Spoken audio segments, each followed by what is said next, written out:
రవి గారు welcome sir. Hello sir, 2024 election ఫలితాల గురించి రకరకాల చర్చలకి దారితీస్తున్నాయి. అంటే బీహార్ ఎన్నికలు నేపథ్యంలో ఇప్పుడు చాలామంది డౌట్స్ రైజ్ చేస్తున్నారు. అండ్ ఏపీ రాజకీయాల పరంగా చూసుకుంటే వైసీపీ ప్రతినిధి వర్గం వెళ్ళి ఎలక్షన్ కమిషన్ కలిసి ఫిర్యాదులాగా చేసిన పరిస్థితి ఉంది. అండ్ మోరోవర్ ఇప్పుడు కొన్ని సర్వే సంస్థలు కూడా అనుమానం వెలిబుచ్చడం, ఆ టైప్లో మాట్లాడడం చేస్తున్నాయి. ఏంటి సార్, అంటే ఒక్కసారిగా ఎందుకు ఇలా చేస్తున్నారు? ఏం జరిగింది ఇప్పుడు? మొదటిదేమో ఎలక్షన్ కమిషన్ దాని విశ్వసనీయత అది నిక్కచ్చిగా వ్యవహరించడం లేదు, మోదీ ప్రభుత్వం యొక్క ఒత్తిడికి లొంగిపోతుందనే రాజకీయ వాతావరణం బలంగా ఏర్పడింది. మీరు అన్నట్టు బీహార్ శాసనసభ ఎన్నికలు అక్టోబర్లో జరగాలి. కనీసం అక్టోబర్లో జరగాల్సి ఉండగా ఇప్పుడు హఠాత్తుగా ఈ జూన్ నుంచి ప్రైజ్ ఇంటెన్సివ్ రివిజన్ ఎస్ఐఆర్ అంటారు, సర్ అనేది ప్రారంభించారు.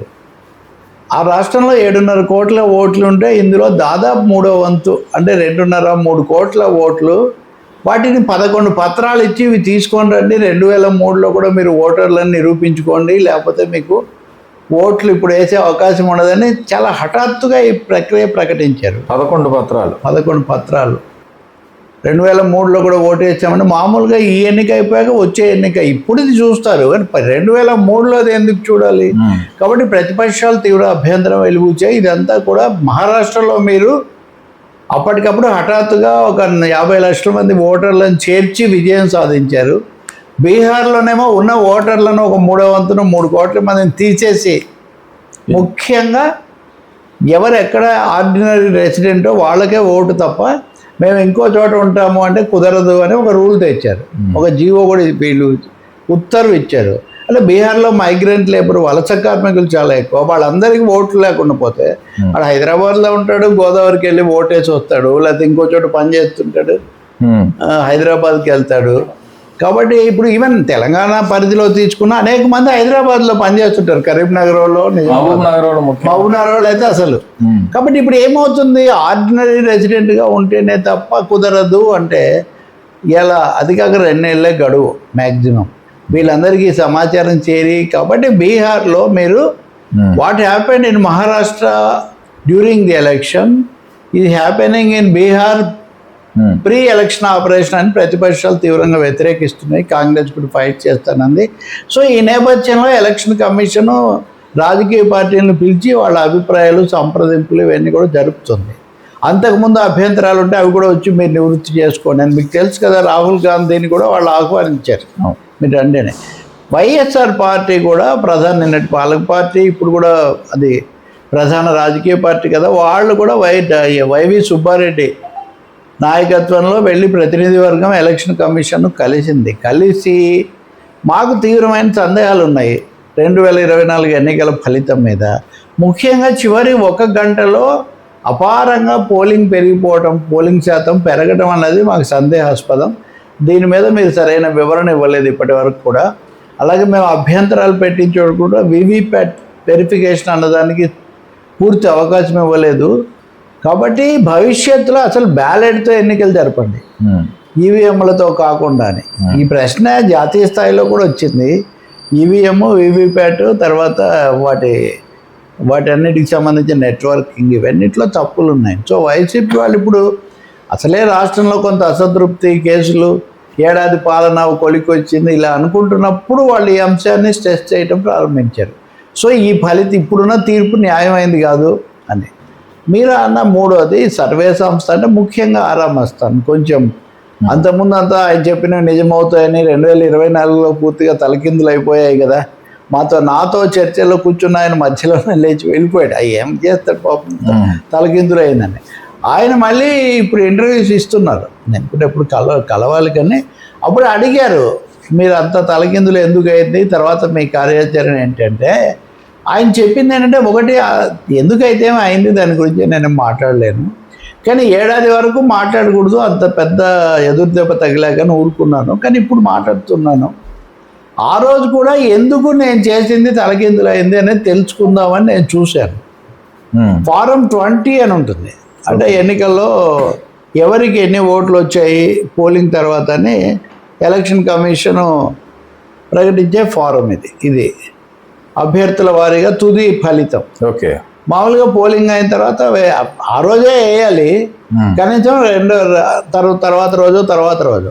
ఇప్పుడు 6వ మాసాన ఏమంటారంటే దీన్ని 109 రోజుల తర్వాత పెట్టారు. ఎలక్షన్ కమిషన్ ఈ ఫారం 20 అనే దాన్ని 109 రోజుల వరకు వాళ్ళు పెట్టలేదంటే దాదాపు 30 కదా. ఎన్ని రోజులు? దాదాపు 4 నెలలు, 3 నెలలు పైగా. కాబట్టి నేను వెరిఫై చేసుకునే అవకాశం కూడా లేకుండా పోయింది. నేను దాన్ని అందుకని అలా పక్కన పెట్టాను. రెండోది 14% ఓట్లు చివరి 1 గంటలో పడ్డాయి. అంటే మేజర్ నియోజకవర్గాల్లోనా? మేజర్ కానీ మేజర్ ఒక 89-90 నియోజకవర్గాల్లో మెజార్టీలు కాస్త మారిన చోట్ల కూడా, అంటే 90 నియోజకవర్గాల్లో దాదాపు ఇలా జరిగితే 15% దాకా జరిగితే 14%. దీనికి వివరణ ఆ ఫారం 20 పెట్టలేదు కాబట్టి నాకు అర్థం కాలేదు. రెండోది ఈయనే కాకుండా ఫోరం ఫర్ డెమోక్రసీ అని FDR అనే వాళ్ళు కూడా దీని మీద కేసు వేశారు. ఓకే. వాళ్ళు ఏమి వేశారు అంటే 15.4% ఓట్లు హఠాత్తుగా ఎలా పెరిగాయి ఈ నియోజకవర్గాల వారికి వాళ్ళు లెక్కలు చూపించారు. ఓకే. ఏవైతే గేమ్ చేంజర్స్ అక్కడే ఈ పర్సెంటేజ్ ఎందుకు పెరిగింది. సో ఇది అప్పటి నుంచి ఇప్పటి వరకు సమాధానం లేదు దీనికి. సహజంగానే జరిగింది, అలా పెరగడం పెద్ద అసాధారణం కాదని కొంతమంది అంటారు. కానీ కృత్రిమంగా పెరిగింది, ఆ చివరి నిమిషంలో పెరిగింది. ఆ వివరాలు కూడా ఇదిగో ఈ ఫారం 20 ఎందుకు పెట్టలేదు అంటే సాధారణంగా ప్రభుత్వ వ్యతిరేకత కానీ ఏదన్నా ఉన్నప్పుడు చివర్లో హడావిడిగా వచ్చి చాలా వేస్తారు ఓట్లు అనేది కూడా వేస్తారు కదా. వాస్తవంగా క్యూలు చాలా ఎక్కువగా ఉన్నాయి. పొద్దున్నుంచే వచ్చిన వాళ్ళు ఓటర్లు బారులు తిరిగారంటే ఓడించడానికో ఎవరినైనా ఓడించాలనో ఎవరినైనా గెలిపించాలనో గట్టిగా అనుకుంటే, ఒకరిని గెలిపించాలంటే ఒకరిని ఓడించాలి కదా, అది కూడా సహజమే. పొద్దున్నే వచ్చి నిలబడతారనేది జనరల్ గా ఉన్న ఒక అభిప్రాయం. పొద్దున్నే ఇప్పుడు ఇది ఓట్ల శాతం కూడా ఒక 60-70 అన్నది కాస్త 80% పైన అయింది ఫైనల్గా వీళ్ళు చెప్పేసరికి. మరి దానికి ఆధారభూతమైన పత్రాలేమో పెట్టలేదు. ఈ కారణాల వల్ల నేను వెరిఫై చేయలేకపోయాను. ఎందుకు తప్పు ఏంటి అవన్నీ తర్వాత, కానీ దాని గురించే. కాబట్టి ఇక్కడ 3 జాతీయ స్థాయిలో ఎలక్షన్ కమిషన్ విశ్వసనీయత కొంచెం ప్రశ్నార్థకం, విమర్శలకు గురి కావటం. అసలు చీఫ్ ఎలక్షన్ కమిషనర్ అపాయింట్మెంటే సుప్రీంకోర్టు చెప్పినట్టు జరగట్లేదు. ఆ ప్యానల్ ఫర్ సర్చ్ కమిటీలో చీఫ్ జస్టిస్ ఆఫ్ ఇండియా అని కూడా ఉంటే మంచిది అని సుప్రీంకోర్టు చెప్తే వీళ్ళు పెట్టలేదు. ఇక్కడ ప్రధానమంత్రి లేదా ప్రభుత్వం ఎంపిక చేసే ఇంకో మంత్రి, మూడోది ఒక అధికారి, 3 ఉన్నారు ప్రభుత్వం తరఫున, ఒక ప్రతిపక్ష నాయకుడు. ఇంకేముంటుంది? అది 4 ఉంటారు సర్చ్ కమిటీలో, ఒక ప్రతిపక్ష నాయకుడు తప్ప మిగిలిన 3 ప్రభుత్వమే. అందువల్ల ఇక్కడ ఆది నుంచి కింద వరకు, దిగువ వరకు, సిఈసి సెలక్షన్ నుంచి ఈ ఫారం 20ని అక్కడ అప్లోడ్ చేయడం వరకు, ఓటర్ల నమోదు నుంచి తొలగింపు వరకు అన్నీ ఇప్పుడు సందేహాస్పదంగా మారి. సో నేనేమి వైసీపీ వాళ్ళ దీన్ని నేను సపోర్ట్ చేస్తున్నాను అనేది ఇక్కడ సమస్య కాదు. ఒక పొలిటికల్ క్వశ్చన్గా ఇది ముందుకు వచ్చింది. దీనికి ఎలక్షన్ కమిషనే జవాబు చెప్పాలి. వాళ్ళు వెళ్ళి కలిశారు కాబట్టి, బయట కూడా ఇంత డిబేట్ అయింది కాబట్టి వాళ్ళు ఏమని చెప్తే మనం వినొచ్చు. రైట్. ఇలాంటి ఆరోపణ టీడీపీ కూడా చేసింది గతంలో. Right sir.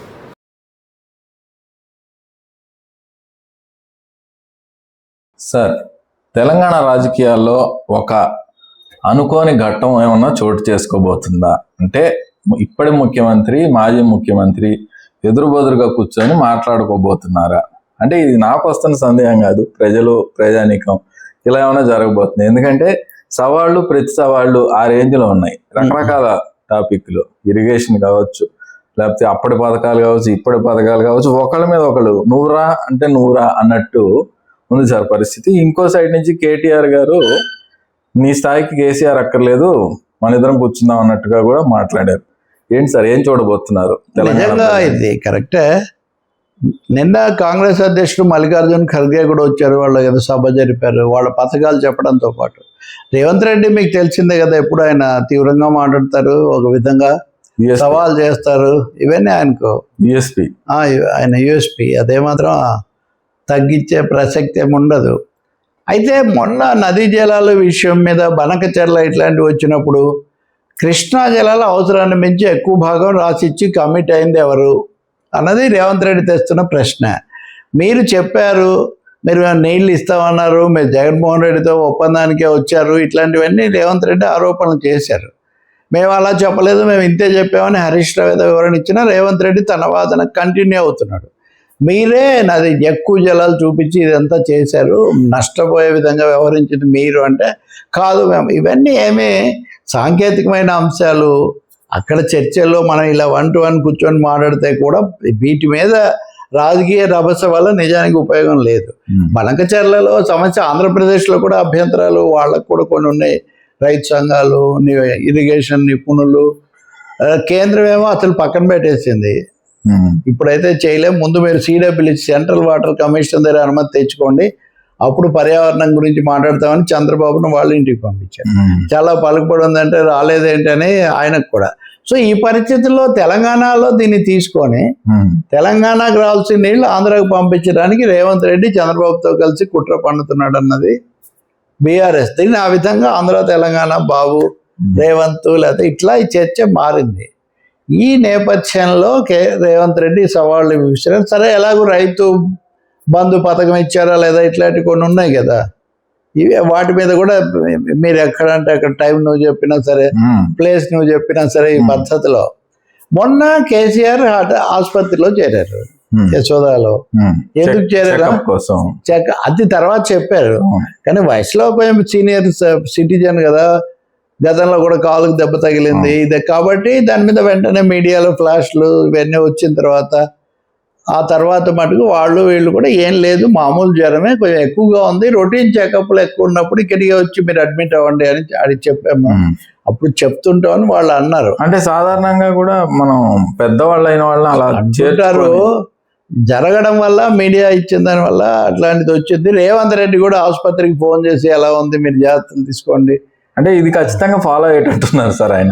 హాస్పిటల్లో చేరితే వెంటనే వెళ్ళి అది మంచిది కూడా, మంచిదే. వ్యక్తిగత సంబంధాలు, పరామర్శలు, గౌరవాలు వాటికి ఇబ్బంది ఏమి ఉండకూడదు కదా. కాబట్టి అది అయిన తర్వాత నిన్న వాళ్ళ పత్రికలో, ఈరోజు వాళ్ళ పత్రికలో బ్యానర్ నమస్తే తెలంగాణలో కేసీఆర్ అందరినీ కూర్చోబెట్టుకొని ఇటు 2 వరుసలు. నిజంగా అయితే ఆసుపత్రిలో లేదు, అది ఫామ్ హౌస్ లోనో లేదా తెలంగాణ భవన్ లోనో ఉన్నట్టుగా అక్కడ కూర్చొని ఆయన మాట్లాడి నదీ జలాలు, పథకాలు వీటన్నిటి మీద తీవ్ర దుష్ప్రచారం చేస్తున్నారు కాబట్టి దీన్ని మనం ఎండగట్టాలి, నేను పలానా రోజు మీడియాతో మాట్లాడుతాను, ఈ విషయాలన్నీ నేను చెప్తాను అన్నట్టుగా అన్నారు. సో అది మటుకు చూస్తే ఎదుర్కోవడానికి, నేరుగా ప్రత్యక్షంగా ఎదుర్కోవడానికి సిద్ధం అవ్వాలని కేసీఆర్ నిర్ణయించారు అనే మెసేజ్ వాళ్ళే ఇచ్చారు. అన్ని పత్రికల్లో కూడా ఇది వచ్చింది రకరకాల భాషల్లో. ఇది అయిన తర్వాత ఉదయం కేటీఆర్ మీడియాతో ప్రెస్ క్లబ్లోనే ఇక్కడ మాట్లాడారు. ఆయన మాట్లాడుతూ, ఇక మామూలే కదా, మేము రెడీగా ఉన్నాం, అన్నీ తేలుస్తాం, నిజాలని కూడా చెప్తాం, అయితే మీరు హోంవర్క్ లేకుండా మీరు చేయలేరు కాబట్టి మీకు 2 రోజులు టైం ఇస్తున్నాం, 72 గంటలు. ఈ డ్రామా అంతా ఎట్లా ఉంటుంది కదా స్క్రిప్ట్ అంతా. సో 72 గంటల తర్వాత మేము వచ్చి ఇక్కడ మీకు కుర్చీ వేసి మేము కూర్చుంటాం, మీరు వస్తే మేము అన్నీ మాట్లాడతాం, మీకు తెలీదు, మీకు బేసిన్ ఏ బేసిన్లో ఉందో మీకు తెలీదు, మీరు పలానాది కృష్ణా బేసిన్ అని ఇట్లా దెప్పి పడవడాలనండి, ఎత్తి పడవడాలని ఇవన్నీ అంటూ చేశారు. అప్పుడు మీరన్న ప్రశ్న కూడా ఉంది దాంట్లో.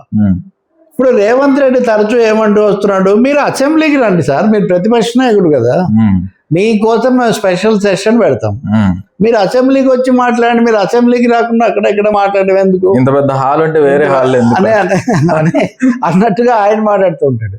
సో ఇప్పుడు వాళ్ళిద్దరు ముఖాముఖి తలపడి జరుగుతుందని నేనైతే అనుకోవట్లేదు. దీని మీద ఈ పాటికి వీళ్ళు కూడా జవాబు ఏదో చెప్పుంటారు. కానీ డ్రామా అనేది అంతకంతకు ఒక పిచ్ పెంచుతూ ఉన్నారు. పొలిటికల్ డ్రామా పిచ్ అయితే పెరుగుతుంది, హై పిచ్లోకి వెళ్తుంది అని మటుకు మనకు అర్థమవుతుంది. కానీ ఇంపార్టెంట్ పాయింట్ ఏమంటే 2 రాష్ట్రాల మధ్య దీన్ని పరిష్కారం చేయకుండా బీజేపీ వాళ్ళు డ్రామా కావాల్సినంత వాళ్ళు ఆడేస్తున్నారు. ఇప్పుడు కొత్త అధ్యక్షుడు కూడా వచ్చాడు, మీరు రాయండి తెలుసుకోండి అని కిషన్ రెడ్డి ఇది వరకు అన్నప్పుడు కూడా నేను మాట్లాడాను. కాబట్టి వీళ్ళు ఆ విషయం వదిలేసి బీఆర్ఎస్ వాళ్ళు ఇప్పుడు వాళ్ళు కాళేశ్వరం మీద ఇంకో దాని మీద రమ్మని కదా అప్పుడు చర్చ, అప్పుడు రాలేదు కదా. వీళ్ళు నదీ జలాలు ఒప్పందాలని అంటే ఇది ఆంధ్ర తెలంగాణల మధ్యలో ఉన్న సమస్య, రాష్ట్రంలో ఈ రెండు పార్టీల మధ్యలోనే కాదు. ఒక విధంగా తెలంగాణ రాజకీయాల్లో మళ్ళీ ఒక 10 ఏళ్ల వెనక్కి వెళ్ళి ఈ సెంటిమెంట్ ప్రధానమైన ప్రాంతాల ప్రధానమైన వాదోపవాదాలు పెంచే ప్రయత్నం జరుగుతున్నట్టు మనకు కనిపిస్తుంది. కేంద్రం కూడా బీజేపీ కూడా వీటిని పెంచాలి అనే ఒక నిర్ణయంతో నిశ్చయంతో ఉన్నట్టు ఉంది. అంటే రెండు రాష్ట్రాల పరంగా చూసుకుంటే అటు వైసీపీతో బీజేపీ దగ్గరగా ఉండటం, టీడీపీతో దగ్గరగా ఉండటం, జనసేనతో దగ్గరగా ఉండటం, ఇటు బీఆర్ఎస్ తో కూడా కొంచెం. మీరు అన్నది నిజమే. ఇప్పుడు కవిత తీవ్ర ఆరోపణ చేశారు బీఆర్ఎస్ తో మీరు బీజేపీతో స్నేహం అని, దాన్ని ఖండించలేదు, బలపరచలేదు, దానికి భిన్నంగా పెద్ద కార్యాచరణ ఏం చేయలేదు. మొన్న కవిత ఒక ఛానల్ కి అదే పనిగా ఇంటర్వ్యూ చాలా వివరంగా అది అట్లాంటివి మనం అర్థం చేసుకోవచ్చు ఎందుకు చెప్తారని. బీఆర్ఎస్ లో వాళ్ళు ఏం సంతోషంగా లేరు. నిజంగా అయితే రేవంత్ రెడ్డి మీద అసంతృప్తి వచ్చినందుకు బీఆర్ఎస్ వాళ్ళు చాలా సంతోషంగా ఉండాలి, హ్యాపీగా, కానీ అన్హ్యాపీగా ఉన్నారు అని ఆమె చెప్తున్నారు. ఓకే, అన్హ్యాపీగా ఎందుకున్నారంటే రేవంత్ రెడ్డి వాళ్ళు, అంటే బీఆర్ఎస్ లో వాళ్ళు అన్హ్యాపీగా ఉండడం రేవంత్ రెడ్డి వల్ల అదెలా సంభవం అంటే. ఇంకోటి ఇదే సమయం వచ్చింది కాబట్టి చెప్పాలంటే ఆమె కేసీఆరే మా నాయకుడు.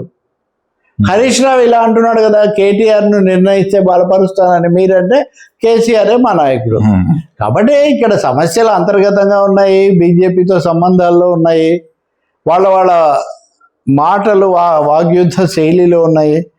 ఇవన్నీ ఏమి 72 గంటల తర్వాత పరిష్కారం కావు. 72 గంటల తర్వాత మనం ఒక కొత్త రాజకీయమైన నాటకం, ఒక కొత్త రాజకీయ అధ్యాయం చూస్తాం అంతే.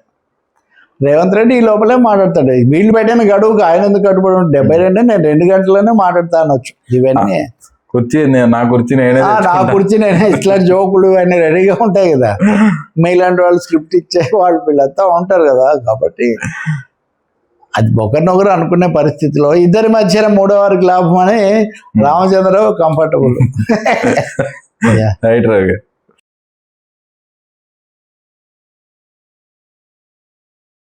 రవి గారు, కేంద్ర ప్రభుత్వంలో అధికారంలో ఉన్న బీజేపీ ఇప్పుడు ఆంధ్రప్రదేశ్లో ప్రతిపక్ష హోదా లేని ప్రతిపక్షంగా ఉన్న వైసీపీకి మధ్య దోస్తీ బలపడుతుందా అని మీడియాలో కానీ రకరకాల దగ్గరలు కానీ, ముఖ్యంగా అధికార పక్షంగా ఉన్నటువంటి టీడీపీలో కొన్ని వర్గాల్లో వినపడుతోంది.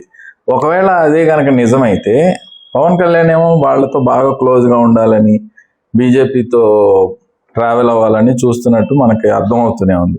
అండ్ మోర్ ఓవర్ తర్వాత 15 ఏళ్ల పాటు నేను కూటమిలో కొనసాగుతాను అన్నట్టుగా ఆయన ప్రకటన కూడా చేశారు. సో ఏంటి సార్, ఎలా మారబోతుంది రాజకీయ సమీకరణం? ముఖ్యమైన ప్రశ్న. ఒకటేమో వాళ్ళిద్దరూ ప్రత్యక్ష స్నేహం దోస్త్ చేయడం అనేది జరగదు, కానీ ఒకరి పట్ల ఒకరు అనుకూలంగా ఉండటం గతంలో అదే జరిగింది. 2019-24 మధ్యలో వీళ్ళు ఎన్ని చేసినా కానీ చివరకు మోదీ ఆశీస్సులు అయితే ఉండేవి. చివరిలో కూడా విశాఖపట్నానికి వచ్చి సభలో పాల్గొని చెప్పు వెళ్ళారు. ఇంకోటి ఆంధ్రప్రదేశ్కు సంబంధించినంత వరకు బీజేపీ పవన్తో కలుస్తుంది, బీజేపీ జగన్తో కలుస్తుందా లేదా అనే కంటే జగన్ బీజేపీని అకామిడేట్ చేస్తాడా లేదా అనేది ఒక ప్రశ్న ప్రధానమైనది అవుతుంది. ఎందుకంటే మీరు అన్న హోదా లేకపోయినా 40% ఓట్లు, హంగామా కేసులు, జగన్ ప్రతిపక్షంగా ఉంటాడు. కాబట్టి ఈ పరిస్థితుల్లో ఇటీవల కాలంలో కేంద్రం వైసీపీ పట్ల, మరీ ముఖ్యంగా జగన్ పట్ల కొంచెం మెతక వైఖరి, సానుకూల వైఖరి అనుసరిస్తూ ఉంది. ఎన్నిసార్లు వీళ్ళు ఢిల్లీకి వెళ్ళి ముఖ్యమంత్రి కానీ లేకపోతే లోకేష్ కానీ చెప్పినప్పటికీ వాళ్ళు జగన్కు సంబంధించిన కేసులు ఇట్లాంటి వాటిలో వాళ్ళు ఏమీ యాక్టివ్ మోడ్లోకి వాటిని ఏమి తీసుకురావట్లేదు. అవి ఏడాది అయిపోయింది, అంతకుముందున్న 10 ఏళ్లకు తోడు. వీటన్నిటి బట్టి వాళ్ళేం తీవ్రంగా చేసేట్టు కనిపించట్లేదని. ఇంకొకటి తెలుగుదేశం వాళ్ళలో అసంతృప్తి ఏంటంటే, ఎంతసేపు మనం విమర్శించడమే కానీ బీజేపీ వాళ్ళు ఎవరు జగన్ను టార్గెట్ చేయటం లేదు. మనం కొట్లాడుకుంటున్నా కానీ వాళ్ళు ఏదో తటస్థంగా అట్లా ఉంటున్నారు ఎందుకు అని. ఇంకా పవన్ కోణం కూడా ఒకటి. నిజానికి పవన్ కూడా మొదటితో పోలిస్తే జగన్ మీద అంతగా విమర్శలు చేయటం లేదు. అవును మనం ఎందుకు చేయడం లేదు? అసలు ఎన్నికల్లో నోరు తెరిస్తే జగన్ అనేదే నడిచింది కదా, జగన్ వర్సెస్ ఒక దశలో అయితే అసలు చంద్రబాబు కూడా జైల్లో అవును ఉంటాం వీటన్నిటి వల్ల. జగన్ గారు కూడా లాస్ట్ క్యాంపెయిన్ పిఠాపురంలో క్లోజ్ చేశారు. చేశారు. కాబట్టి వాళ్ళు ఎలాగో డైవర్ట్ చేసి అటే తీసుకొచ్చారు. ఈ పరిస్థితుల్లో పవన్ ఏమో అది జరిగితే పరోక్షంగా అయినా వాళ్ళు మెతక వైఖరి అనుసరిస్తే, అలాగే మామూలుగా ఇప్పుడు రాజకీయ వ్యాఖ్యలు ఏదంటే అది చేస్తుంటారు కదా, ఎన్ని కేసులు పెట్టినా అందరూ వచ్చేస్తున్నారు, అందరికి బెయిల్ వచ్చేస్తుంది ఇక్కడ కాదు అక్కడ, ఇలాంటి వ్యాఖ్యలు కూడా కొన్ని. ఇక మూడో అంశం ఏంటంటే పవన్ ఏమవుతారు ఇప్పుడు అని. రెండు, నిన్ననే పవన్ కళ్యాణ్ మార్కాపురంలో మాట్లాడారు. చాలా రోజుల తర్వాత హరిహర వీరమల్లులు ఇట్లాంటివన్నీ అయిపోయిన తర్వాత ఇప్పుడు షూటింగ్లు కూడా ఆయన చాలా తీవ్రంగా చేస్తున్నారు కదా. ఓమై ఒరిజినల్ గూండా చేస్తున్నాడు, ఇది చేస్తున్నాడు, ఒరిజినల్ గ్యాంగ్స్టర్. ఆ సినిమాకు ఒరిజినల్ గ్యాంగ్స్టర్, ఒరిజినల్ గ్యాంగ్స్టర్. ఆ సినిమా ట్రయల్ కూడా విడుదల చేశారు. ఆ ట్రయల్ అచ్చంగా హిందూ మతం మీద అనే మొదలవుతుంది, అది ఫస్ట్ డైలాగే. సో ఇవన్నీ సనాతన, మోదీ కంటే సనాతన అయిపోయాడు, క్రిమినల్ కేసు కూడా పెట్టించుకున్నాడు మద్రాస్ చెన్నైలో. ఇన్ని అయిన తర్వాత వాళ్ళే జగన్ పట్ల మెతక వైఖరి అనుసరిస్తే పవన్ కళ్యాణ్కు ఆయన ప్రయోజనం ఆయన ఆశించింది కూడా జరగదు, అంటే రాజకీయ ప్రయోజనమే. కాబట్టి ఈ విధంగా దీన్ని జగన్ ఏం మాట్లాడలేదు. అలాగే వైసీపీ వాళ్ళు బీజేపీ మీద ఏం విమర్శ చేయటం లేదు పెద్దగా. మీరు ఆలోచిస్తే ఏపీ రాజకీయాల్లో అది పెద్ద సమస్య ఏంటంటే రెండు ప్రధాన పార్టీలు బీజేపీతో మంచిగా ఉంటాం. మీరు చూడండి, నిన్న పవన్ కళ్యాణ్ మార్కాపురం సభలో పని ఉన్నా లేకపోయినా మోదీ మోదీ మోదీ, చివరిలో రెండు భాషల్లో మోదీ. ఈ పద్ధతిలో ఇంకా చంద్రబాబు నాయుడు అయితే ఈ మధ్య జాతీయంగా మోదీ విశ్వగురువు, ప్రపంచంలో ప్రతిష్ట అసలు లేకుండా ఆయన మాట్లాడలేదు. మోదీ ఏమో నేరుగా లోకేష్ను పిలిపించుకొని మాట్లాడి నువ్వు ముఖ్యమంత్రి అయిపోవడానికి నేను పూర్తిగా గ్రీన్ సిగ్నల్ ఇస్తున్నాను, ఇది రాజకీయంగా. సీట్ల పరంగా వాళ్ళు చేసేదే లేదు, ఇదంతా వాళ్ళు చెప్తున్నారు. సో ఇవి ఈ ఈక్వేషన్స్ అన్నదే, ఈ మూడు ఈక్వేషన్స్, ఒకటి BJP Lokesh, BJP Jagan, Pawan BJP, వీటి అన్నింటిలో కూడా కనబడే ఉమ్మడి అంశం ఏంటంటే బీజేపీ పట్ల వ్యతిరేకత లేకపోవటం. అందరూ అనుకూలమే. సో రాజకీయమైన ఛాయిస్ ఏమో వాళ్ళకు ఉంది, కానీ రాష్ట్ర స్థాయిలో క్షేత్రస్థాయిలో మటుకు బీజేపీ జగన్ను టార్గెట్ చేయలేదు అన్న మెసేజ్ తీసుకోవాలని వైసీపీ వాళ్ళు బలంగా భావిస్తున్నారు. దీనివల్ల దీన్ని టీడీపీ వాళ్ళ పరిస్థితి కొంచెం ఇరకాటంలో ఉంది. వాళ్ళు బీజేపీని ఏమనలేరు. పోనీ నిజమే అన్నట్టుగా మాట్లాడదామంటే జగన్ ఆయనకి ఇంకొంచెం ఊపు వస్తుంది. మొన్న వాళ్ళు రాష్ట్ర అధ్యక్షులను ఎంపిక చేసుకున్నారు, అది వేరే నిజానికి వేరే టాపిక్ అది. ఆ సమయంలో మాధవ్ అనే ఆయన్ను ఏపీలో, రామచంద్రరావును ఇక్కడ తెలంగాణలో చేశారు. వీళ్ళిద్దరూ కూడా కొంచెం పాతకాలం వాళ్ళు, సాఫ్ట్గా ఉండేవాళ్ళు అని పేరు. కానీ వీళ్ళిద్దరూ కూడా, ముఖ్యంగా మాధవ్ ఏమి ప్రత్యేకించి వైసీపీకి తీవ్ర వ్యతిరేక కాదు, తీవ్ర వ్యతిరేకంగా ఉన్నవాళ్ళు అట్లా ఉన్నారు. పురంధేశ్వరే ఉన్నారు, ఆమె చాలా గట్టిగా టీడీపీతో ఉండి జగన్ వ్యతిరేకంగా పనిచేశారు. ఇప్పుడు ఆమెను కొనసాగిస్తారేమంటే ఆమె కూడా అవ్వలేదు. అంటే ఈ choice of the president also is in favour of having accommodating YCP అని ఒక సభ. ఆ సభలో, ఆ ప్రమాణ స్వీకార సభలో బీజేపీ శాసనసభ పక్ష నాయకుడిగా ఉన్నటువంటి విష్ణు కుమార్ రాజు మాట్లాడుతూ, అసలు తెలుగుదేశం వాళ్ళకి ఏం అర్థం కావట్లేదు, అసలు మేము లేకపోతే మీరు వచ్చేవాళ్ళ అని ఒక పెద్ద ప్రశ్న వేసాడు.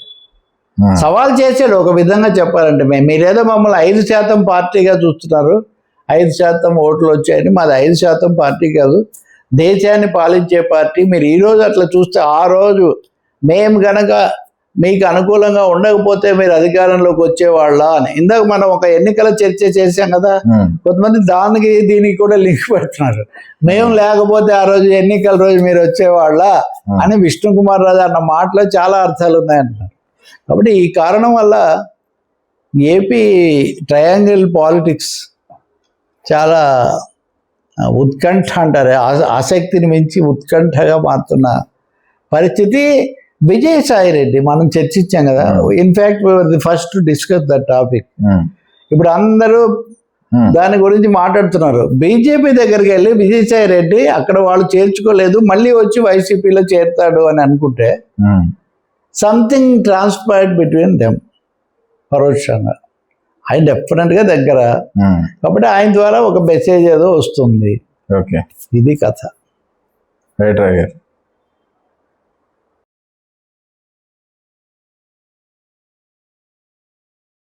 రవి గారు, పొలిటికల్ వార్స్ ఒక సైడ్ మనం చూస్తున్నాం, ఇంకో సైడు మీడియా వర్సెస్ పాలిటిక్స్ అన్నట్టుగా కూడా ఇంకొక వార్ కూడా నడుస్తున్నట్టుంది. అంటే 2 వారాల క్రితం మహా టీవీ మీద జరిగిన దాడి తర్వాత దాని హెడ్ అయినటువంటి వంశీ వ్యాఖ్యలు ఇవన్నీ మనం చూసాం. తర్వాత ఇప్పుడు లేటెస్ట్గా వేరే యూట్యూబ్ ఛానల్ మీద కూడా పోలీస్ ఫిర్యాదు చేశారు ప్రధాన రాజకీయ పక్షం. అయితే ఏంటి సార్, ఏం జరుగుతుంది అంటే వాళ్ళలో 2 రాజకీయ పక్షాలు విరుద్ధంగా మాట్లాడుకోవడం కానీ గొడవాడుకోవడం కానీ ఒక పద్ధతి, ఇదేంటి? ఒకటి మీడియా అన్నది అన్ని విషయాలు అన్ని అంశాలు దాంట్లో ప్రస్తావనకు వస్తుంటాయి. మీడియా అన్నది కూడా ఒక విధంగా లేదు.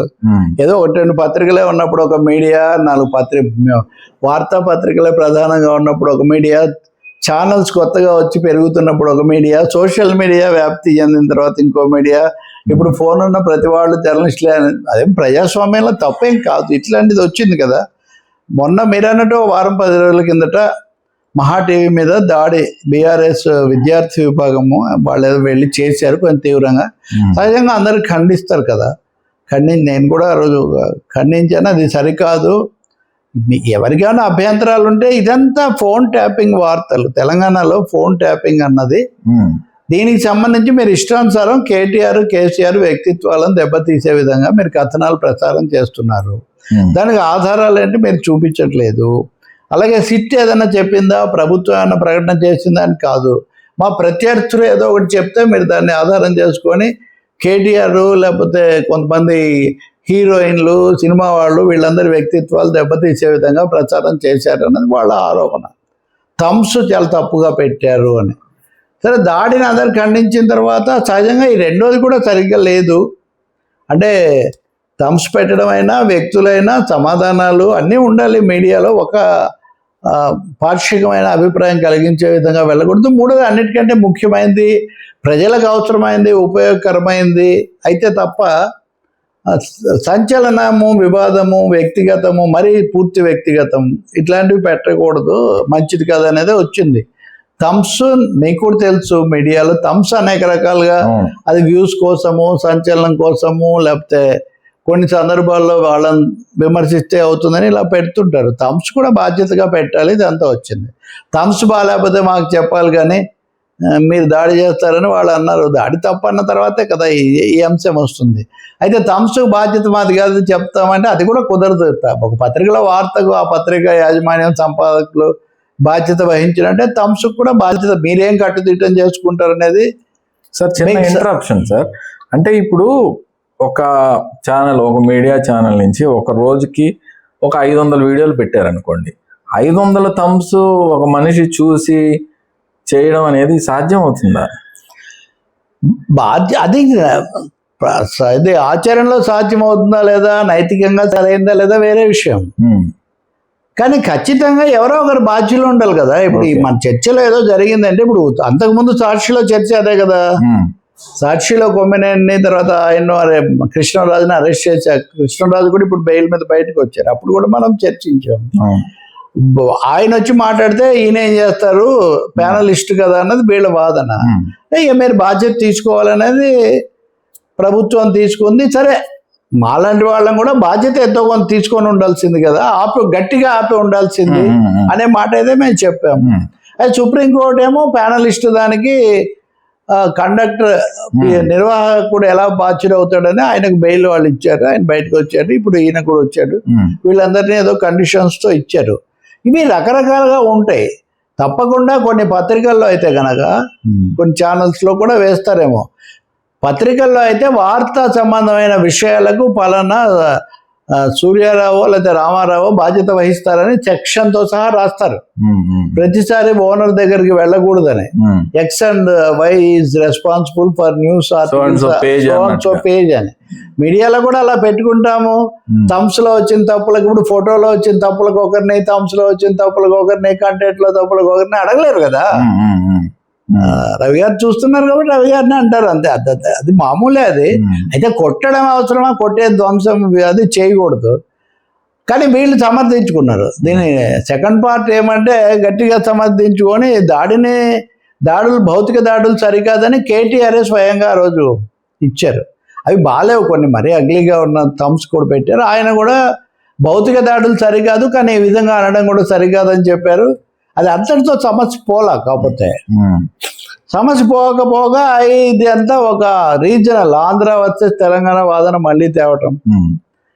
ఇదేదో ఒక ప్రాంతం వాళ్ళు ఇంకో ప్రాంతాన్ని చేయటం కోసం నేను మీడియా సూత్రాలు అవన్నీ పాటించాలి అని చెప్తాను. కానీ ఇదేదో ఆంధ్ర వర్సెస్ తెలంగాణ అంటే వాళ్ళు 10 ఏళ్ల నుంచి ఇక్కడే ఉన్నారు కదా. ఈ 10 ఏళ్లలో ఎన్నో చేశారు. ఇప్పుడు హఠాత్తుగా ఈ జూలైలో వాళ్ళు ఏమీ మారిపోలేదు కదా. రెండోది మీరు ఇంతకుముందు ఏమి విమర్శ ఏం చేయలేదు కదా.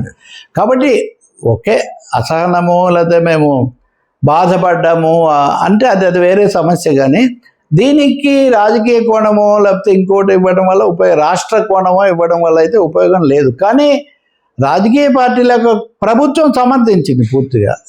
అరెస్ట్ చేశారు కానీ బెయిల్ ఇచ్చారు వాళ్ళకు కూడా. దాడి చేసిన వాళ్ళకు కూడా స్థానిక మేజిస్ట్రేట్ బెయిల్ ఇచ్చారు. సో ఇవన్నీ డైమెన్షన్స్ నేను మీకు చెప్తున్నాను. దీన్ని ఇటు రాజకీయ పార్టీలు మీడియా కూడా సంయమనం పాటించాలి అని చెప్పటము, చట్టబద్ధంగా ఉండాలని చెప్పటము తప్ప ఇంకా దీనికి వేరే పరిష్కారం ఏం లేదు. కానీ మీడియాలో కూడా దీన్ని ఒక సెక్షన్గా మళ్ళీ మారిపోతే మళ్ళీ ప్రీ 2012 ఆ పరిస్థితికి వెళ్లాల్సిన అవసరం లేదు. 11 ఏళ్ళు 2 రాష్ట్రాల్లో చక్కగా ప్రజలు కలిసే ఉన్నారు, తెలుగు ప్రజలు. కాబట్టి దాన్ని అలా చేయకూడదు. ఇంకా లాస్ట్ది మీరు చెప్పింది, ఒక యూట్యూబ్ మీడియా మీద పోలీస్ ఫిర్యాదు ఇచ్చారు. ఇప్పుడు ఇట్స్ వెల్ అండ్ గుడ్, అదే చేసి ఉండాలి. మహా టీవీ విషయంలో కానీ రేపు ఇంకో విషయంలో అయినా మీరు పోలీస్ కంప్లైంట్ ఇవ్వచ్చు, కోర్టులో కేసు పెట్టచ్చు, వాళ్ళతో వెళ్ళి మీరు ఢిల్లీకి ప్రతినిధి వర్గం మాట్లాడచ్చు. మాజీ మంత్రి జగదీష్ రెడ్డి చాలా తీవ్ర స్థాయిలో ఇది శాంపులే, మా దగ్గర ఇంకా ఒక 3-4 మా లిస్టులో ఉన్నాయి, ఇవన్నీ కూడా చెప్పారు. సో ఇవన్నీ హైదరాబాద్కైనా తెలంగాణ ఇమేజ్కైనా బీఆర్ఎస్కైనా మాటకు వస్తాయి. మీడియా మీద ఇదే మీడియానా అలా మీడియానా ఇవే పార్టీలు అంటే ఎవరైనా చెప్తారు. ఏ వ్యవస్థ ఉన్నట్టు అది ఉంటుంది. పద్ధతులు అయితే పాటించాలి, అందరూ సంయమనంతో ఉండాలని మటుకు మనం చెప్పొచ్చు. ఇప్పుడు ఈ ఫిర్యాదు ఏమవుతుంది, వీళ్ళు ఏం చెప్తారో మనకు తెలీదు. నిజానికి ప్రమోద్ చాలా అంశాలు సర్దుబాటు చేసుకునేవి, తొలగించేవి, మ్యూట్ చేసేవి, హెడ్డింగులు మార్చేవి అనేక నడుస్తూనే ఉంటాయి. అయితే ఇందాక మనం మాట్లాడినట్టుగా బీఆర్ఎస్ న్యూ అగ్రెసివ్ డ్రైవ్లో ఇది కూడా ఒక భాగం అనేది అయితే మనం ఒప్పుకోక తప్పదు. ఈ డ్రైవ్లో జగన్ కూడా వెళుతూ ఉన్నాడు. జగన్ ప్లస్ బీఆర్ఎస్ అన్నది టీడీపీ క్యాంప్ ఆరోపణ.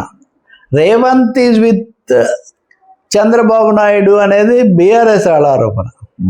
ఇది ఇక్కడ రాజకీయం, మీడియా వార్లో పొలిటికల్ వార్, త్రిముఖ ఇప్పుడు అంతే. అది ఏదైనా నేనైతే సుముఖం కాదు వీటిని రాజకీయ రాష్ట్ర కోణాలు వీటికి ఇవ్వడానికి. దేన్ని ఎంతవరకు చూడాలో అంతవరకు చూసి ఖచ్చితంగా ఎదుర్కోవచ్చు. Right sir.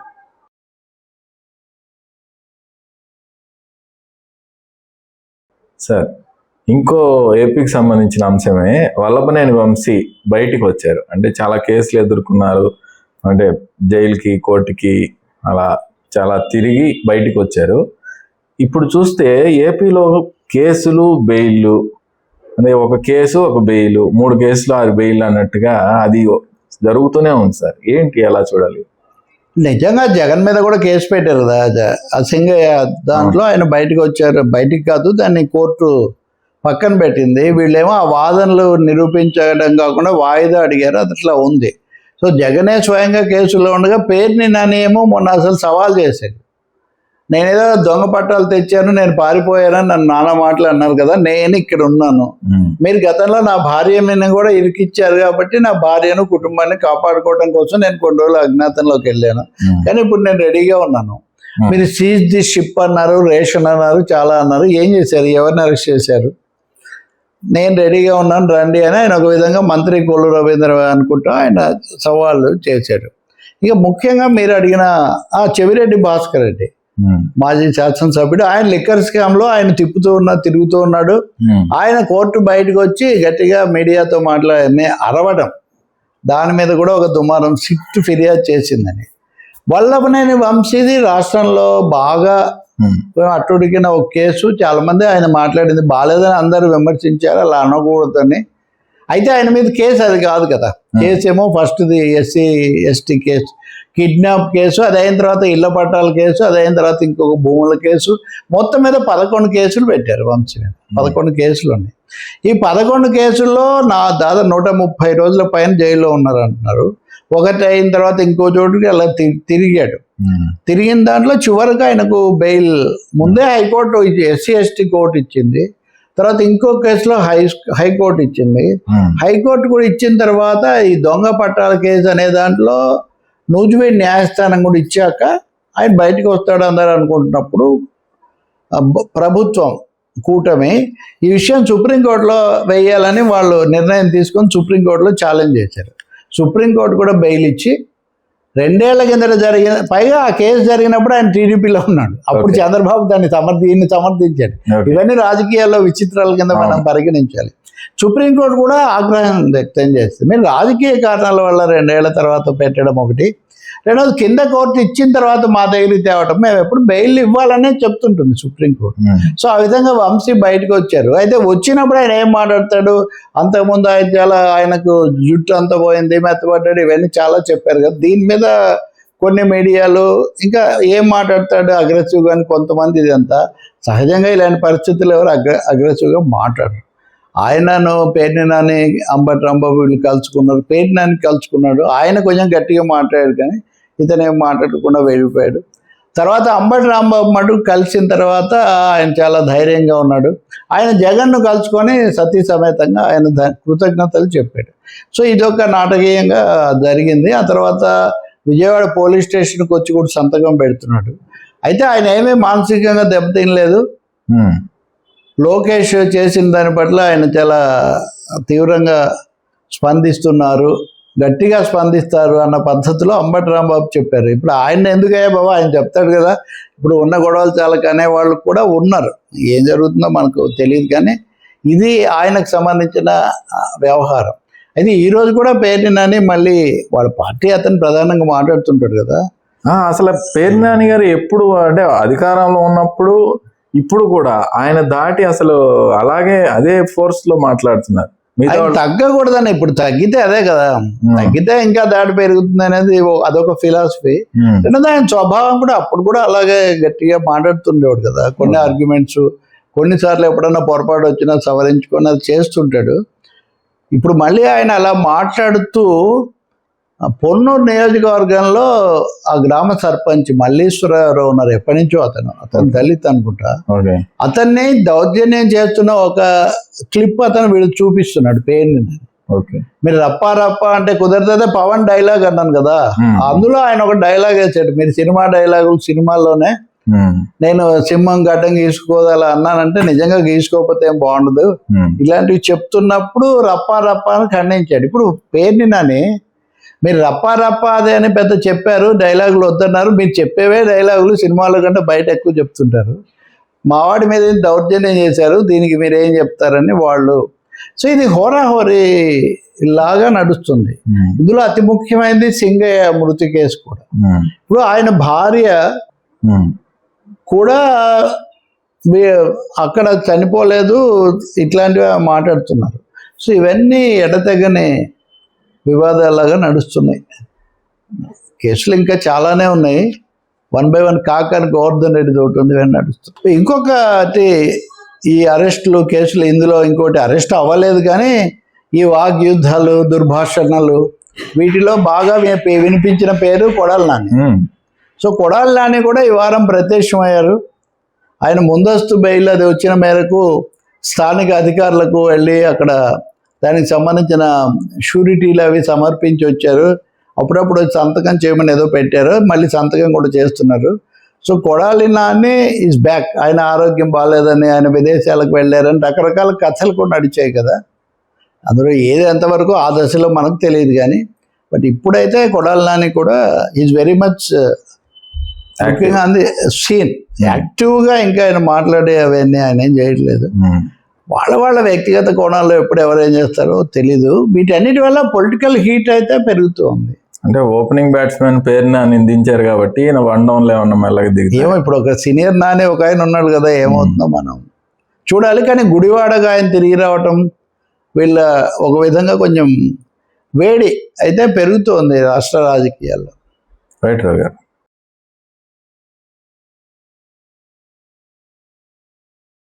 రవి గారు, జస్టిస్ కె శ్రీనివాస్ రెడ్డి కొన్ని వ్యాఖ్యలు చేశారు. అంటే ఇప్పుడు ఆ వ్యాఖ్యలు సంచలనాలకి తావిస్తున్నాయి. అంటే ఇప్పుడు పరిస్థితుల గురించి ఆయన కొన్ని మాటలు అన్నారు, అవి ట్రోల్స్ గురించి కూడా వ్యాఖ్యానించారు. ఏంటి సార్, ఎలా చూడాలి?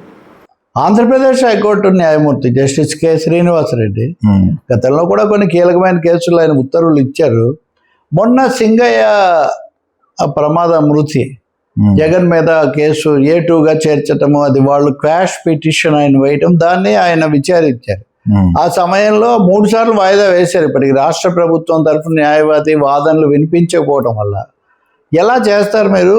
ఒక బస్సు ప్రమాదం జరిగితే బస్సులో ఉన్న వాళ్ళను మీరు చేస్తారా? డ్రైవర్ మీద చేస్తారు. కానీ ఈ పద్ధతిలో కొన్ని వ్యాఖ్యలు చేశారు. సరే, ఇంకా 2 వారాలు సమయం అడగడంతో దాన్ని వాయిదా వేశారు. అది అయిన తర్వాత వెంటనే ఆ మరుక్షణమే ఇలా వచ్చిందన్నప్పుడే నాతో అయితే కొంతమంది మీడియా మిత్రులు కూడా మాట్లాడిన వాళ్ళు ఉన్నారు రకరకాలుగా. కొంతమంది ట్రోల్స్, కొన్ని మీడియా ఛానల్స్లో చర్చలు, అంటే వెంటనే ఉద్దేశాలు ఆపాదించే విధంగా కొంచెం మాట్లాడటం, ఏదో అన్యాపదేశంగా పరోక్షంగా చేయటం, ఇట్లాంటివన్నీ. దాంతో ఆయన కొంత మనస్తాపానికి గురైనట్టుగా ఉన్నారు. తదుపరి ఆయన దగ్గరికి ఈ కేసు వచ్చింది. తిరుపతి లడ్డు కేసులో అరెస్ట్ అయ్యి బెయిల్ కోరుతున్నారు పదే. ఆ వైష్ణవి డైరీ అనేవాళ్ళు, విపిన్న ఏదో ఉంది ఆయన పేరు, వాళ్ళకి ఆయన బెయిల్ ఇచ్చాడు. ఇచ్చిన తర్వాత నెల్లూరు నాయకుడు, వైసీపీ నాయకుడు, మాజీ మంత్రి కాకాని గోవర్ధన్ రెడ్డి బెయిల్ కేసు వచ్చింది. సో వచ్చినప్పుడు ఆ కేసు దాని గురించి మాట్లాడుతున్నప్పుడు ఆయన ఏదో అడిగారు. అడుగుతూ అంటే కాదు, ఇది అవన్నీ మేము ఇంకా సమర్పించలేదు, SC/ST కేసుకు సంబంధించిన వివరాల కింద ఇంకా సమర్పించలేదు, కాబట్టి కొంత సమయం అందువల్ల పట్టింది అని అన్నారు. అయితే వైసీపీ వాళ్ళ ఆరోపణ ఏంటంటే కింద మెజిస్ట్రేట్ కావాలనే రాకుండా ఈ కేసు ఇక్కడ జస్టిస్ శ్రీనివాస్ రెడ్డి విచారించే అవకాశం రాకుండా చేయడానికే ఆయన ఆ రోజు దాన్ని విచారణకు చేపట్టలేదు అని మీడియాలో కొన్ని వార్తలు వచ్చాయి, కొన్ని ట్రోల్స్ కూడా వచ్చాయి. దాన్ని కూడా ఈయన దృష్టిలో ఉండొచ్చు. సో ఆయన మేజిస్ట్రేట్ అలా ఆయన లేరు, లీవ్లో ఉన్నారు అని ఆయన చెప్పినప్పుడు, so this is the sorry state of affairs okay అని అన్నారు. ఇప్పుడు ఆంధ్రప్రదేశ్లో ఇలా వ్యాఖ్యలు ఇట్లాంటివన్నీ జరుగుతున్న నేపథ్యం ఆయన దృష్టిలో ఉందనే ఒకటి. ఇంకొకటి ఏమో ఈ బెయిల్ ఇవన్నీ ఎందుకు, నాకు ఇది కూడా ట్రోల్స్కి బాగా ఉపయోగపడే కేసే. ఇప్పుడు నేను దానికి ఇచ్చాను కదా, మళ్ళీ గోవర్ధన్ రెడ్డిది కూడా ఈ ట్రోల్స్కి ఉపయోగపడే కేసే. ఇది ఎందుకు, అసలు ఏమేమి కేసులు ఉన్నాయో అవన్నీ ఇంకొక బెంచి ముందు పెట్టండి, ధర్మాసనం ముందు అని ఆయన పక్కన పెట్టేశాడు. సో వేరే వ్యాఖ్యలు చాలా చేస్తారు, కానీ ధర్మాసనం మీద కూర్చొని హైకోర్టు న్యాయమూర్తి, సీనియర్ న్యాయమూర్తి కామెంట్స్ చేయటం అన్నది సహజంగా చర్చకి దారితీసింది. వెంటనే ఆంధ్రప్రదేశ్లో ఏదైనా వైసీపీ వర్సెస్ టీడీపీ కదా, మీరు ఇంతకుముందు మీరు చేయలేదా? అప్పుడు నిజంగా 2022లో అప్పుడున్న జడ్జీల మీద ఇష్టం ప్రకారం కామెంట్స్ చేస్తున్నారని న్యాయస్థానం చాలా తీవ్రంగా తీసుకొని సిబిఐ విచారణగా ఆదేశించింది. ఆ విచారణ కొనసాగింది, కొంతమంది మీద కేసులు పెట్టారు, ఇదంతా. కాబట్టి ఇంకొకటి వాళ్ళు అనేది ఏంటంటే చీఫ్ జస్టిస్ అవుతారనుకుంటున్న ఎన్వి రమణ మీద ముఖ్యమంత్రి స్వయంగా ఆరోపణలతో లేఖ రాశారు కదా, మీరు అవన్నీ చేస్తే ఏం లేదు. ఇప్పుడు ఇది అసలు ఒకటి, ఎవరి మీద అయినా అలా చేయకూడదు. ముఖ్యమంత్రి లేఖ రాయడం అనేది రాజకీయంగా రాజ్యాంగ పరంగా తీసుకున్న నిర్ణయం తప్ప దాన్ని మనం ఈ కోవలో చేర్చలేము. ఎందుకంటే అదేమీ బహిరంగంగా జరిగిందే. సుప్రీంకోర్టు ఏమీ తప్పు పట్టలేదు, మీరు అలా లేఖ రాయడం రాజ్యాంగ విరుద్ధం అని సుప్రీంకోర్టు ఏం చెప్పలేదు. ఆయన చేసిన ఫిర్యాదులను అయితే అదే మొదటిసారి అలా రాయటం, రెండోసారి ఎప్పుడో 30 ఏళ్ళ కిందట ఎప్పుడో రాశారు ఎవరో. సో సుప్రీంకోర్టు దాన్ని విచారించి ఆ ఆరోపణలు నిలబడవని ఆయన సిఫార్సు చేసింది. కాబట్టి జస్టిస్ ఎన్వి రమణ మీద లేఖను వీటిని మనం కలపలేము. ఈ ట్రోల్స్ చేయటము, న్యాయమూర్తులను ఒత్తిడికి గురి చేయటము ఇటువంటిది అయితే సరికాదు అన్న అభిప్రాయం అందరిలో వచ్చింది. నిన్న ఆంధ్రప్రదేశ్ బార్ అసోసియేషన్ సమావేశమై ఈ పద్ధతి ఒక దుస్సాంప్రదాయం, ఇది ఇలా ట్రోల్స్ చేసే వాళ్ళను ముఖ్యమంత్రి చంద్రబాబు నాయుడు గారు నిరుత్సాహపరచాలి, అంటే రాష్ట్ర ముఖ్యమంత్రి కాబట్టి అనే అర్థంలో కూడా దాన్ని తీసుకోవచ్చు. వాళ్ళు అలా చెప్పారు. కాబట్టి ఇది నేను నిన్న మొన్న కూడా మాట్లాడే ప్రమోద్ విషయం మాట్లాడినప్పుడు దాని మీద నాకు సంబంధిత వర్గాల నుంచి ముఖ్యమైన ఒక అప్డేట్ లేదా ఒక చిన్న సవరణ ఏమొచ్చిందంటే, జస్టిస్ శ్రీనివాసరెడ్డి మాట్లాడింది ట్రోల్స్ మీద కాదు, సారీ స్టేట్ ఆఫ్ అఫైర్స్ అని ఆయన వ్యాఖ్య మెజిస్ట్రేట్ వ్యవహరించిన తీరు మీద, మెజిస్ట్రేట్ రాకపోవటం, సెలవులో ఉండటం. ఓకే ఓకే, అది కూడా సెలవులో ఉన్నారంటే దిస్ ఈజ్ సారీ స్టేట్, అంటే అందుబాటులో లేరు, ఏం చేద్దాం, this is the sorry state అని ఆయన అన్నారు. ఓకే, అంతేగాని రాజకీయ కోణంలో ఆయన బెంచ్ మీద నుంచి ఆయన వ్యాఖ్యలు, ఆయన రాజకీయ కోణం కాదు. ఈ సమస్యలన్నీ లేవా అంటే ఉన్నాయి, ఇలాగే ఉంటాయి కదా న్యాయ వ్యవహారాలు, సున్నితంగా ఉంటాయి. బెంచ్ మీద నుంచి చేసిన వ్యాఖ్యలకు ప్రత్యేకమైన రక్షణ కూడా ఉంటుంది. కాబట్టి ఇది కొంత ప్రత్యేకమైన పరిస్థితి. అయితే జాతీయ స్థాయిలో కూడా మనం ఎప్పుడు ఇవి చర్చిస్తున్నాం కదా. నిన్ననే కాంగ్రెస్ పార్టీ న్యాయ విభాగానికి సంబంధించిన గౌతమ్ అనే అడ్వకేట్ ఆయన ఒక డిమాండ్ చేశాడు. కొన్ని కోర్టుల్లో కొంతమంది న్యాయవాదులు, న్యాయమూర్తులు హైకోర్టులో కింద కోర్టులో కూడా ఇష్ట ప్రకారము చేయటము, కొన్ని సందర్భాల్లో మతము, కులము ఇటువంటివి తేవటము జరుగుతుంది. ఉదాహరణకు 2014 ఆ ప్రాంతాల్లో ఒక చోట అగ్రవర్ణాల వాళ్ళైతే ఇలా చేయరని చెప్పటము, లేదా కింది వాళ్ళైతే ఇలా చేయరని చెప్పటము. ఇంకొకటి ఏమో తాజాగా ఒక న్యాయమూర్తి తప్పు చేసిన వాడికి సోషల్ యాక్టివిస్ట్, వాస్తవంగా గనుల దోపిడీకి వ్యతిరేకంగా పోరాడుతున్న వ్యక్తి, ఆ వ్యక్తిని నిందితుడిని మీరు శుభ్రం చేయండి, శుభ్రపరిచే పని చేయండి అని శిక్ష వేశారు. నిజంగా సోషల్ యాక్టివిస్ట్. ఓకే, సో ఇలాంటివి కొంత సమస్యాత్మకం అవుతున్నాయి. న్యాయమూర్తులు కుల మతాల ప్రస్తావన తెచ్చే పరిస్థితి లేకుండా చూడండి అని వాళ్ళు చీఫ్ జస్టిస్కు లేఖ రాశారనమాట. దానికి తగినట్టే ప్రధాన న్యాయమూర్తి, అంటే ఆంధ్రప్రదేశ్ దీనికి ఏ సంబంధం లేదు, కానీ కోర్టుల్లో ఇలాంటి చర్చలు అయితే ఇటీవల వస్తున్నాయని దానికి చెప్తున్నా. సిజేఐ గవాయి మటుకు మేము బ్యాలెన్స్ చేస్తున్నాము న్యాయమూర్తులను నియమించేటప్పుడు ఇటువంటి సమస్యలు రాకుండా అని కూడా ఆయన చెప్పారు. రైట్ రవి గారు.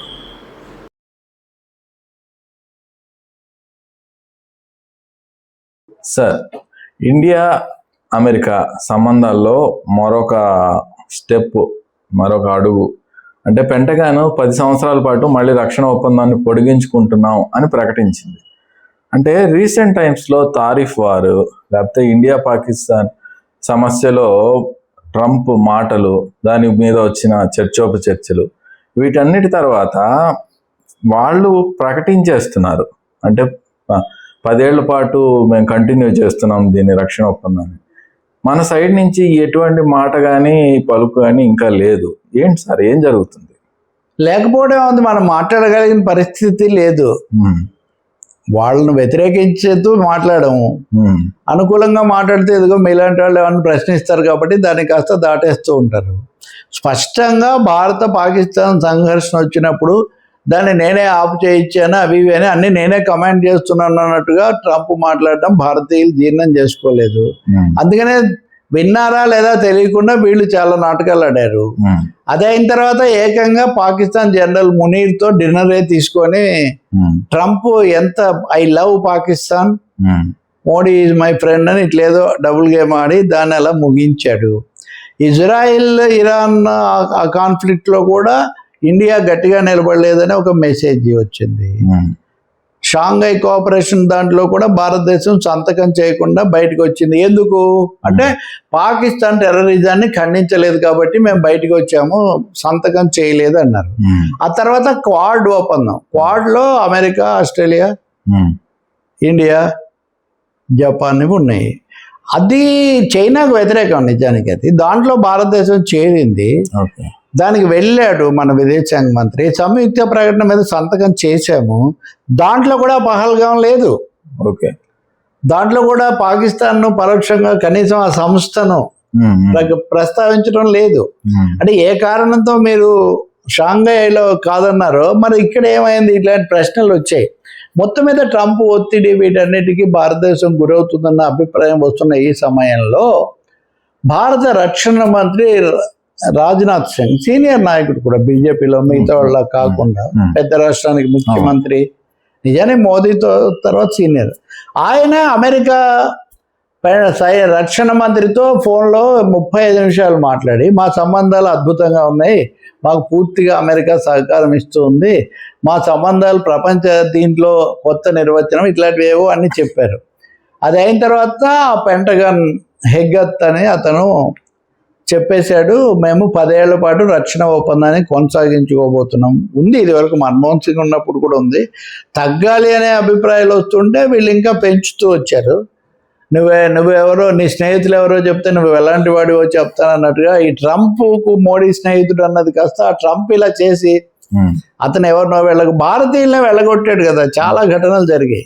సో ఈ నేపథ్యంలో నమ్మదగని మిత్రుడు, పైగా బాగా పరమశత్రువులు అని మీరు చెప్పే వాళ్ళకి ఆయన పరమమిత్రుడుగా ఉంటే వాళ్ళతో రక్షణ ఒప్పందం ఏంటి అనే ప్రశ్న వచ్చింది. దీని మీద ఇప్పటికీ భారతదేశం స్పష్టంగా లేదు, ఉంది ఇంకా అందులో స్ట్రాటజిక్ అలయన్స్, వ్యూహాత్మక భాగస్వామ్యం అన్నది.